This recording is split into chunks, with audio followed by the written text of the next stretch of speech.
Pastor Roy Gerhardt from Galloway United Methodist Church in Franklin, Pennsylvania, sharing a few words of encouragement to help us follow after Jesus.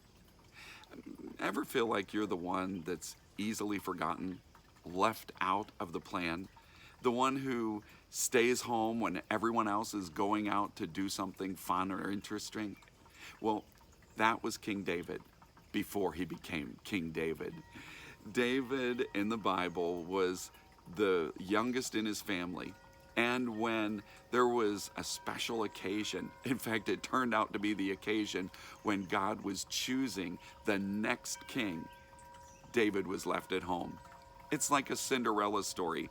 He's the one who is sent out to take care of the sheep while all of the other boys go to this special event. But at the end of it all, God didn't choose any of David's brothers. No, all of his older brothers were rejected, and God chose him over all of them.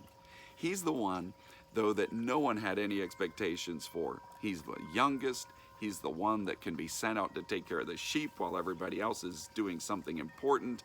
Yeah, no one was expecting anything really significant out of him in his life. He could be left out, forgotten. Maybe you've been living like that in different ways in your life, or maybe you feel like your whole life has been that kind of story. Well, listen, David's story is kind of a Cinderella story because God chose him and God raised him up from his forgettable position and made someone truly great out of him. Why? Because David is also characterized as a man after God's own heart. He has a heart for the heart of God. He wants to know what God's heart is, what God's choice is, what his desire, what his purpose is, and he pursues it. And he pursues it with an aim to bring glory and honor to God. And he expresses that so constantly in his life. This is the reason that he is selected above so many other people with high potential and with everyone looking at them with great expectations. You may be in your family the very first person who finishes high school, goes to college, or gets a good job. You may be the first person in your family who becomes a Christian. And there too, many people may not have many expectations for you. They may not expect it to last. They may not expect you to really take on the characteristics of a follower of Jesus. They may think this is just a temporary phase that will surely falter and fail. But it's not necessarily so. What other people expect of you doesn't define your life. God does. If you will set your heart on pursuing him, then God can raise you up just as he did David.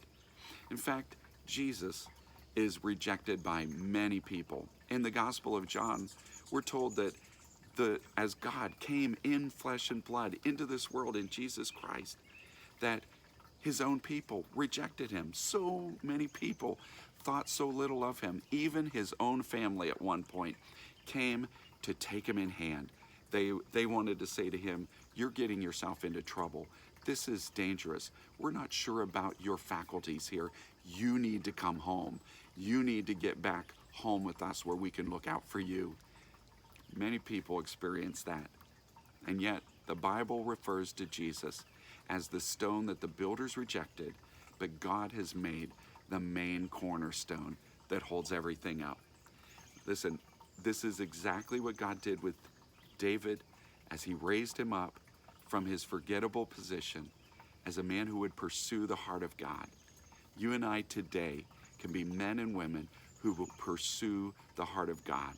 A man or woman after the heart of God who loves him, who seeks after his will and purpose, and who looks to give glory and honor to God in all that they do. May God bless you today, and as you share his good news, may God make you a blessing wherever he takes you.